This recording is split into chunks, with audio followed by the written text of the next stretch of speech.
Hey everybody, Nancy here from American Pet Professionals. Happy Tuesday and welcome to yet another episode of our live show, Digging into the Pet Industry. So we are live on LinkedIn, YouTube, and Facebook. So wherever you are watching from, thank you so much for tuning in. And if you are listening to a future podcast episode, thank you so much for listening. So today I'm so excited to bring you another APP member, Debbie Carole. Debbie Carole, animal communications and healer. Debbie, welcome. Thank you. Thank you for having me, Nancy. I'm so happy to have you here. I'm so happy that you could make it onto our show. Yes, appreciate it. I'm excited to Yeah. talk with you. Yes. So we try to have some fun here on digging into the pet industry, but we also like to start a little bit further back. So we like to dig into where you got started. So if you step back a bit, tell me how you got started in your career and in the pet industry. Well, it does go back a long way. I think, like probably most of a lot of the people in the pet industry, to our childhood. Just loving animals so much, just having pets and appreciating them. Being around them, and early childhood interest in being a veterinarian. Maybe like some other folks have done that as well. But I think I probably about around 12 or 13 realized the medical industry and veterinarian just wasn't for me. While I love the animals and want to care for them, being some kind of medical profession just wasn't my angle. So I ended up, I was very technical, very much into STEM activities and things as a child and young adult. So got into engineering degree in college, Wow. and then went on to have a profession in that space for quite a long time, decades worth of that. Starting out as an engineer, developing tools and products, solving problems. That's really where I enjoyed being the sweet spot. I like being an Wow. engineer versus a pure scientist, just to make things, create things, but to solve problems. And I got more into the product marketing side of the industry, the high tech industry, in wireless networking and communications and things, and really going after, what problem are we solving with our products? What are we doing for the customer and client? But all along, I had pets, still, enjoyed them, but to face the challenges too that a lot of us pet parents have in just, being concerned. Oh gosh, there's something wrong with my animal, my pet, my dog. What's happening? Is it bad, Yeah. or is it just, just like we would get a cough or a cold? Um, and so I also got very much interested in the animal communication space and worked with animal communicators for years, working with my own pets, helping to understand what's going on with them. Really opened a world of wow, well, I thought I knew my pet and I love being with it. And a lot of times I had a good inkling of what they might be thinking or feeling. The animal communicator was able to translate and, interpret for me what was going on. So it just kind of became a natural extension to start learning about this a little bit more and doing this with myself, with my own pets, being able to learn how to communicate with them. And that just seemed to evolve as I learned more and got certified in animal communication, nature communication. People would say, hey, can you talk to this pet, or can you talk to my animal? And it just kind of evolved into more of a natural progression of, more switching professions eventually, and just really being able to now help other pet lovers, caring pet people, understand what's happening with their pet and helping them to kind of transform barriers to get them to a more optimal space of well-being and happiness, both for their pets, but also for their relationship with them. That's really incredible. And as you were speaking, I was thinking, you had this engineering, quite literal scientific background, right? And then to then go into animal communication, a lot of people would not marry the two together, right? There's a lot of skepticism around it, but I think it's so fascinating to me that you had that background and that scientific background, and with your own being in tune with your own pets, started, reaching out to animal communicators. It's really interesting. That is, thanks, Nancy. I think I did always have sort of a inclination for the intuitive side, the spiritual side, telecommunication, Mhm. even before animal communication. So there was always that part of me that, but certainly that was more of a personal side that didn't necessarily certainly cross over into my technical world. But I think a lot of technical people too might have a little bit of that, and it just doesn't come up in your Right. other part of things. But I think what's nice, and I've had some feedback on this too, is from clients and pet lovers and the parents of pets, is that my problem solving skills kind of click in when I'm communicating with an animal. We're trying to get to the bottom of something, to just start maybe asking certain questions, because they're not, animals aren't always forthright and just coming out with, Yeah. here's a solution. It's sort of like we have to go after it a little bit and find out, what's really going on and what might be the problem beneath it. So I can kind of use those traditional skills along with, connecting with the pet and hearing what they really have to say. That's so interesting. Very cool. So when was it that you decided after a long time in your career in engineering, in the tech world, that you really wanted to go into animal communication as your career? Well, it was kind of a migrational shift. I was doing it part time for quite some time. So it was just, more of a practice and occasionally work with some people. And then it just some changes in probably the last several years, in the tech world, shifts in roles and things like that just kind of evolved. I just started picking it up more and more. And it's become now my full-time focus. Wow. So what year did you officially launch as a full-time animal communicator? Well, it's hard to say. I think it was probably part time a good bit for probably just, gosh, maybe like 8 years or so, and then maybe Oh, full okay. time within the last couple years. Yeah. Okay, okay. So you've been at it for a while though. So Oh that's a yes. that's Yeah. a long time. Yeah. Not just like 2 years ago. That's so cool. Yeah, Right. yeah. And Right. tell me a little bit, you were speaking about some of your certifications. Can you tell us a little bit about that? Yes. It's interesting because there's a lot of animal communicators out there that they're blazing the trails. I worked with one woman. I was exposed to her. She was an animal communicator for me, for my as a client. Gosh, probably 20 years ago, and learned the craft from her. And for her, it was just natural, and she got developed as a child. The second one that I started using, because the first one got so popular, was hard to even, get access to her, is in Sedona, Arizona. And then she started offering courses. And so that's when I started learning to do this myself. And at first I Okay. was quite skeptical. Can I really do this? I just thought, she's great. They're great. But you can really learn this. And that's just as a side note, I think almost all animal communicators will say that this is not a special talent. It's not a special gift. Rather, it's something you can develop and hone if you really choose to. Right.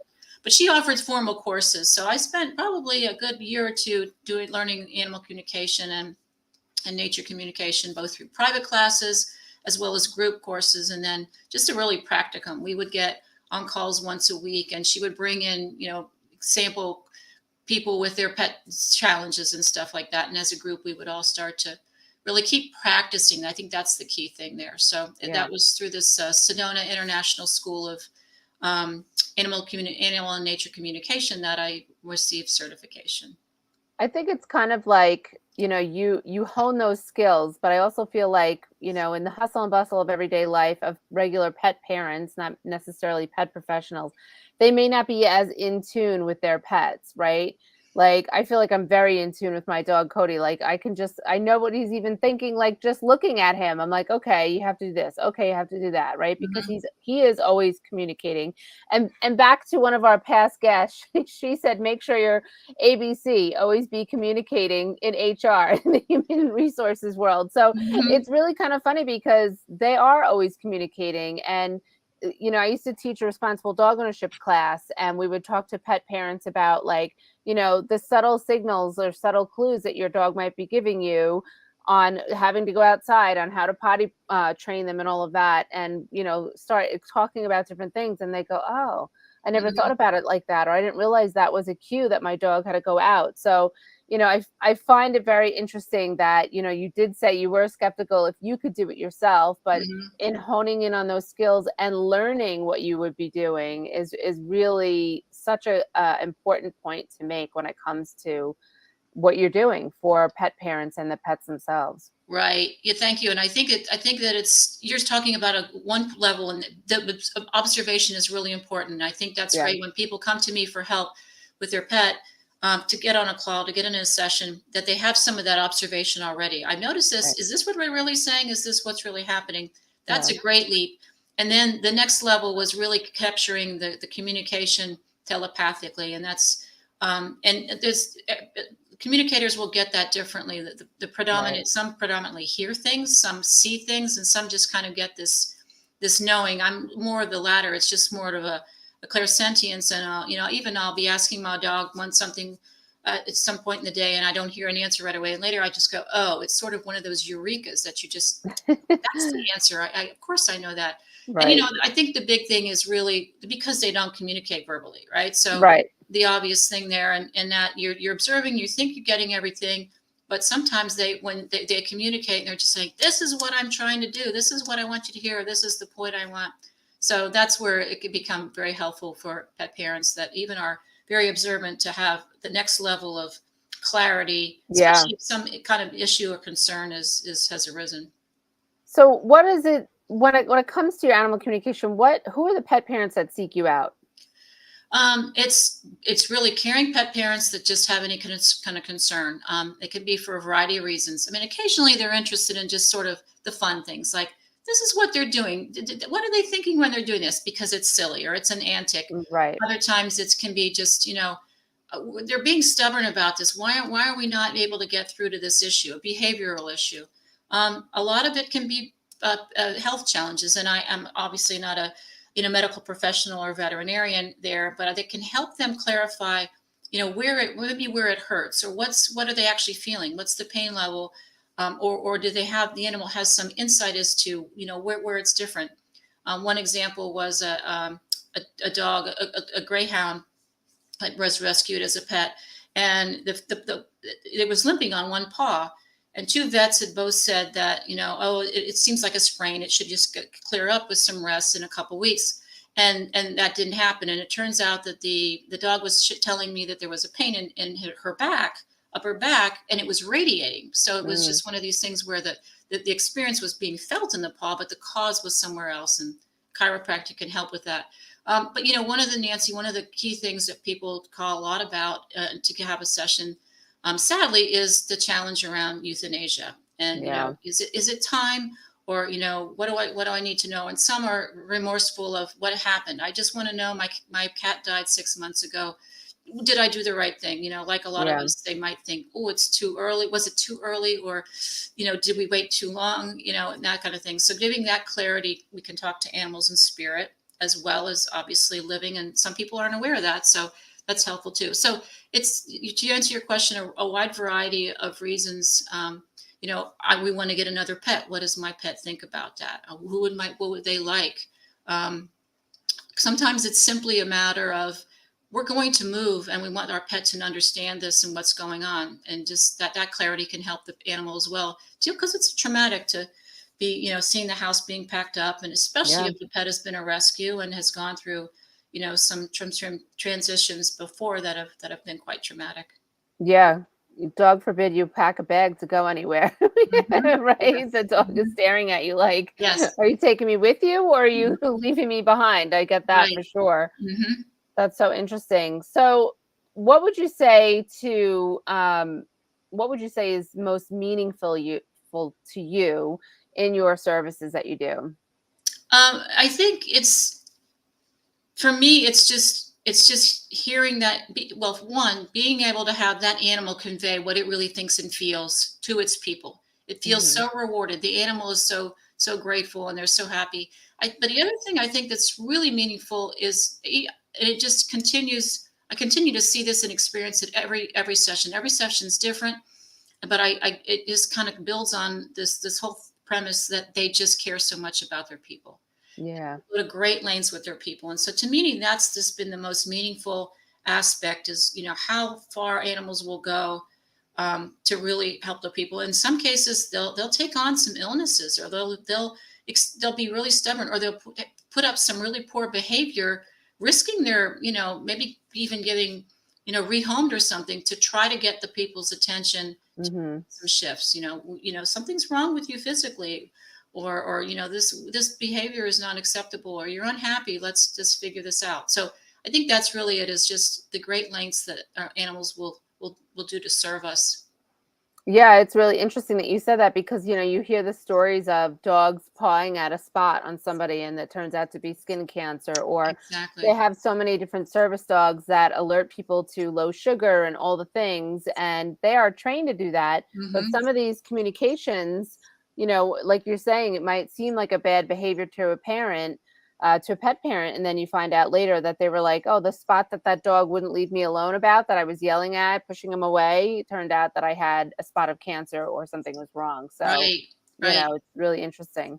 And similarly with that, just as a to just for everyone who's listening to think about this, is that I've had if the animal has some issue and even the veterinarian has diagnosed it and say maybe they've got a skin issue or something like that, it's like, do you have it as well?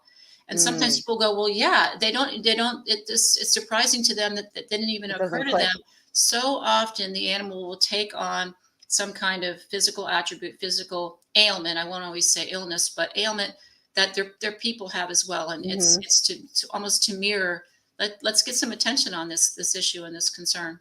It's interesting. Wow. Yeah. So, what tips would you give to pet parents to prepare for a session with you or another animal communicator?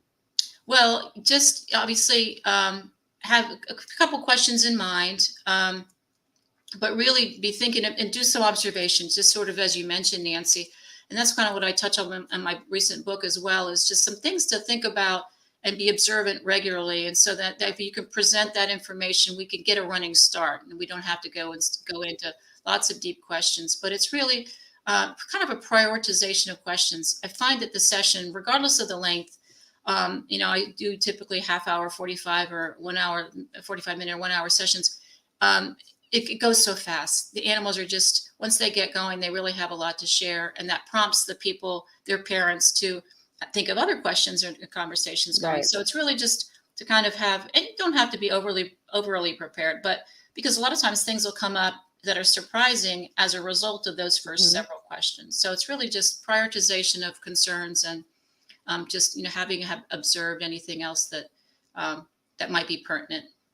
Interesting. Really coming in with love. Yeah. That's really all. I don't. We do this. We do the calls remotely. I don't. I just need to. I like to know the name, and sometimes I like to have a little bit of questions ahead of time. I can tune in and check with the animal before the session, but Hmm. I don't. People will offer us a picture, and that's fine. But I don't need to see the picture, nor does the animal have to necessarily be in the room with the people. But often it is. So. Yeah. Have you have any like mind blowing examples of like somebody just like of you figuring something out with their pet? Oh, it's almost every time. Almost every call is is somewhat mind blowing. And some of the calls where I think, okay, well, we provided a lot of information, but then um, it didn't seem huge at the time. People will provide me feedback. That was so amazing. Then after we had this call, things just clicked right away, or it just somehow, oh, that was so profound to me because. So they might Yeah. explain why after the call, why it was so pertinent they weren't able to share with me on the call. Probably one of the quickest responses to a session was a young German Shepherd mixed dog, and the person who had called me was dealing with some behavior issues, and it turns out the dog was actually her son's dog, and she was trying to keep it because her son lived in an apartment, and the son had a girlfriend, and they broke up, and now the dog wasn't getting. The dog was just bottom line was confused about its role, and it was having some behavior issues. And so I clarified it with I said, "Are you willing to keep this dog here, and your husband's going to walk it, and that's going to." Anyway, we just clarified a few things with the animal, and even on the call, she said the dog is acting different already in a positive way. And Hmm. then about a week later, she emailed me and said the huge change. She's calmed down. She's so much better. The dog just didn't know where she stood. What was her Yeah. role? She loved the son that she lived with, but he was unable to take care of her. So, think just clarifying things, can happen quickly. Sometimes it takes us a little bit longer to work through some things, but it's remarkable just about every time that we engage. And how would you say that could help animal communications? I can't speak. Would help pets in animal shelters. Oh, a lot of ways. Several. I work volunteer actually with an organization that I actually helped found many years ago. Oh wow. Communicating with some of them. So what we can do there, for example, is some dogs that have been on the list for a while, up for adoption for a while. What are you really seeking? What do you want to really get over? And so we can help say, hey, this is what the animal would really like to have. This is the type of lifestyle or home. Recently, I spoke to one and just said, I would just like a teenage boy. I just want to play and walk with him, be his buddy. And I can also do some healing work with them, just because a lot of times they've been traumatized and Yeah. their behavior doesn't convey take me home, and they're just not getting quite the attention. Yeah. I also work with some horses in a sanctuary out in Oregon. They're permanently, but they've been through a lot too, and the trauma and things, and so being able to help their caretaker understand a little bit about what they're interested in, or what's shifting with them, or their role and how they feel about the other horses, can be helpful. So I think it's tremendous especially with the healing aspect, Yeah. to get them over that trauma of being suddenly in this shelter, being sometimes crammed into small spaces, being left by their previous owners, and sometimes they're being rescued. They're getting Yeah. moved out of a hoarding situation or another bad environment, but it's the unknown is just the challenge. So Yeah. Yeah. It's so sad. So, with that, as you were speaking, I lost my train of thought because I was so engrossed in what you were saying. I had another question as you were speaking. It'll come back to me. sure. But, what would you say to somebody that, what are the challenges that you face when it comes to people that are not believing or understanding what you do? I guess I've looked at it like there's plenty that do accept it, and they're the ones that are seeking my help. So I've Hmm. not spent a lot of time trying to teach people, or to argue with, or to promote it with people who are just not ready. And I Right. think if there may be ways, and their animal may be helping them this too, find of ultimately getting them to overcome that sort of barrier or reticence. And I think that over time that may be helpful. But regardless of whether they believe it or not, the animals are still supporting them, and so they are still communicating in their own way. Hmm. So it's yeah, I really just work with enough people that do accept it, and that are sometimes surprised at what they can learn. And I think one of the Yeah. biggest things is people believe that you could communicate with an animal that's living, but they're surprised, pleasantly so, that we could communicate with animals that have passed, that are in spirit. Hmm. So that's probably Yeah. one of the areas that it can maybe expand. You can make peace with that pet that transitioned, or the one that you had some concerns about. Wow, did get this right, or did I do right by them? Hmm. So I see you also offer different courses. Can you speak about those a little bit? Yeah, so, and as part of my own spiritual path and journey, separately, I worked with a healing modality. Learned this because I found it very helpful for myself and for others, which is called Serenity Vibration Healing. And it's a multifaceted modality of healing. There's obviously a lot of healing things out there, and many work with animals. And animals are very accepting of that. Things like Reiki, it's somewhat similar to that, but Hmm. it's based on an active form of prayer. And there's several aspects. So two things that are key is some processes that can kind of go through and help break down blocks, remove blocks that are prohibiting us from having a better health mentally and physically and emotionally. And then also just some vibrational energy techniques tools that we can use to provide healing. And so that's, for example, in the shelters, providing them with consolation, providing them some trauma clearing and things around what's going on with that. And so again, I started just being a practitioner for my own self. I found that almost every time, though, when I got into animal sessions, I would feel like, hey, this could be helpful for the animal. The animal was willing, so I mentioned it to Yeah. their people, their parents, and they're like, sure, please, yes, can you do this? Anything you can do to help. So almost every session, I include that as well. And then I became a teacher, because certified teacher, because I found that it could be helpful for people to be using this on their own, right? Yeah. Let's enable you to facilitate helping your animal and your pet as well. So that's where I got involved That's with the teaching aspect of it too. Again, surprisingly, was not expecting to do that, yeah.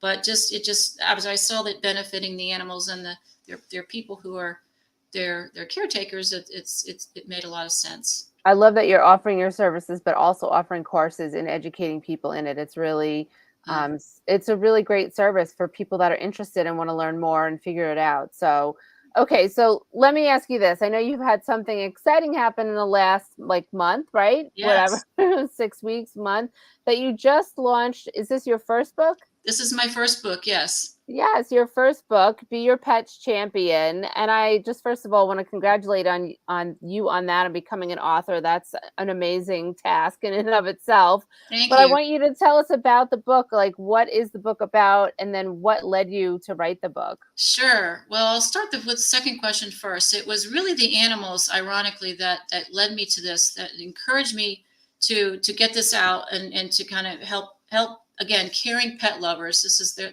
who's might be interested in this, of how they can expand their awareness and understanding of what the animals need and would like and can benefit from.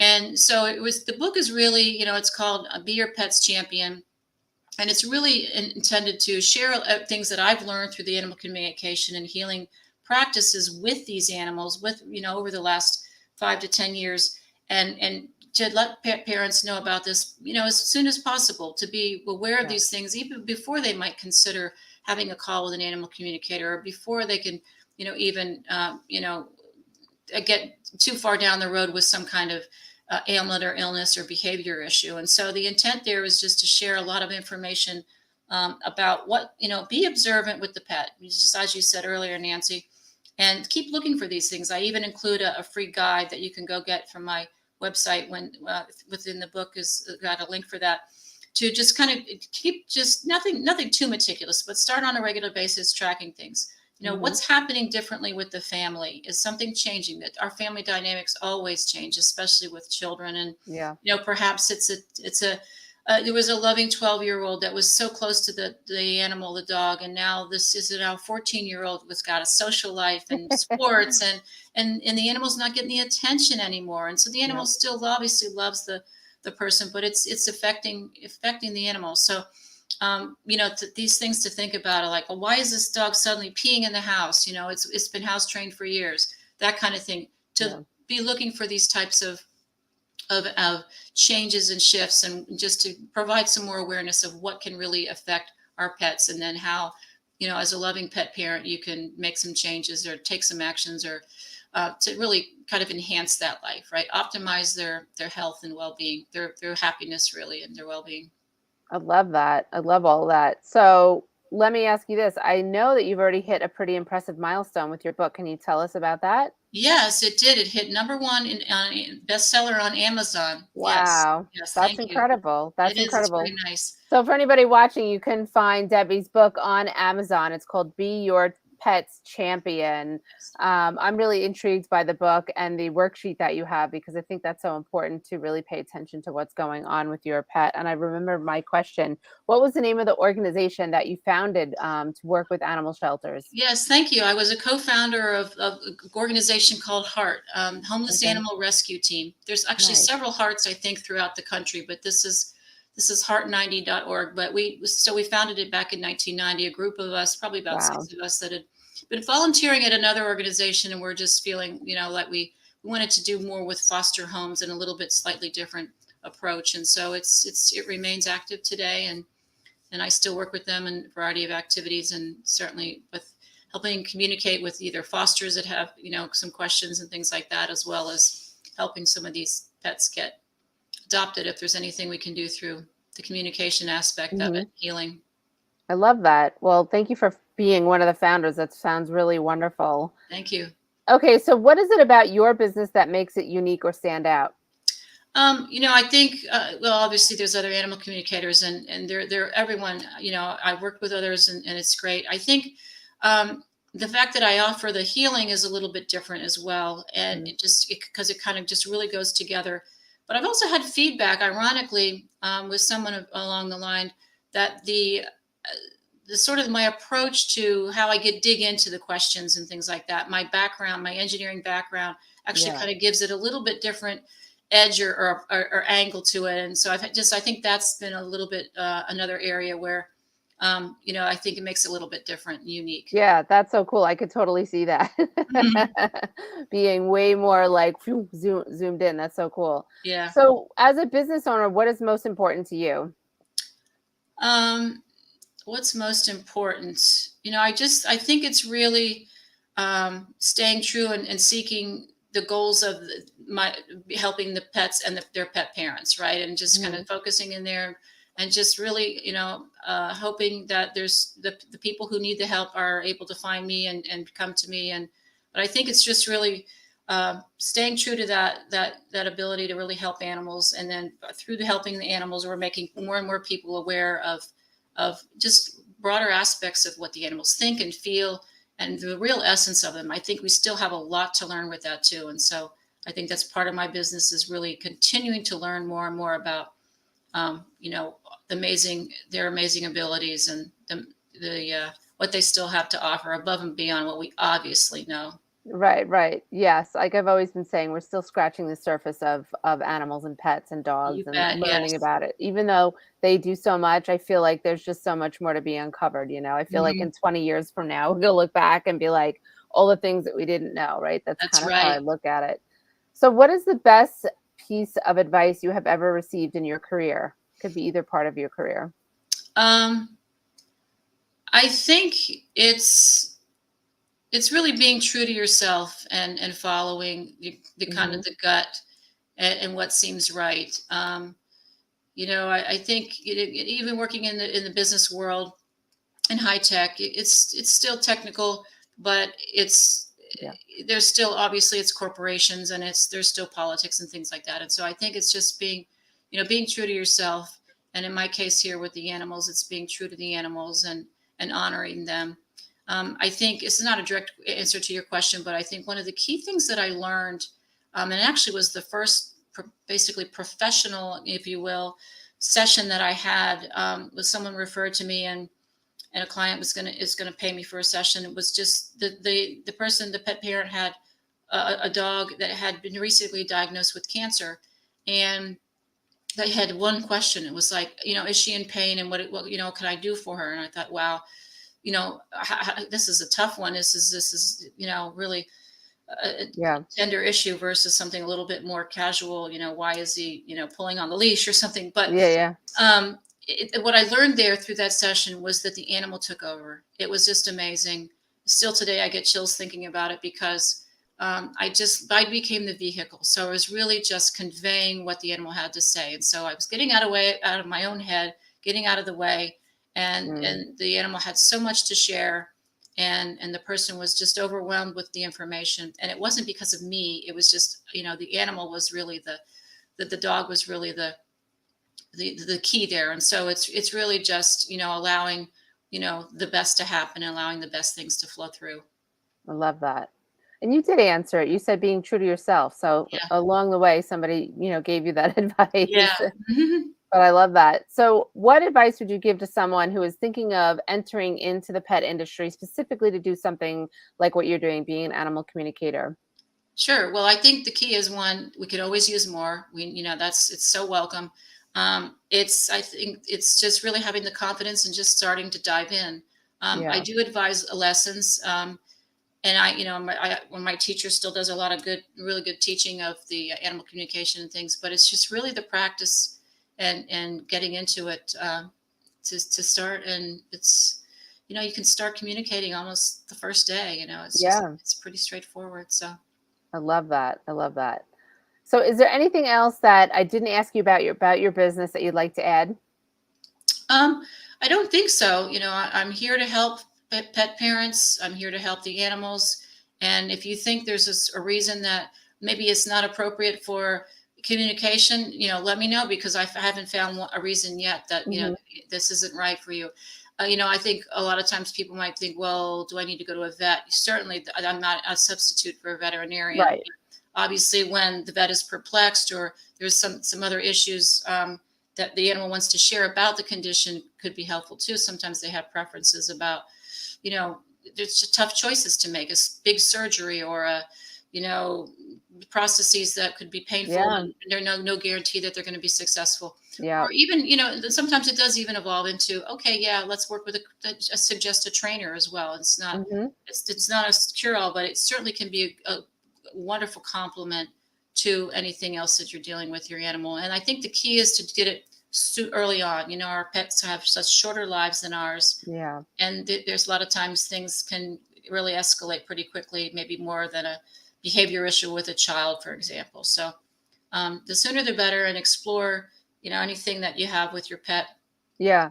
with communication. And I even offer complimentary pet particular strategy session. So it's a 15-minute free session. If you're curious about whether animal communication would help in a particular situation, that's a way to find out without, going Yeah, that's really into. generous. I love that you offer that. That really helps people because it probably bridges that gap of somebody that is like interested, Yes, wanting to do it, but still might be a little skeptical or not sure. And exactly. then after they talk to you, they're probably like, "Oh, I'm in," you Yes, know? or this is how it works. Back to your question Yeah. earlier about what do I do with people who don't or are skeptical.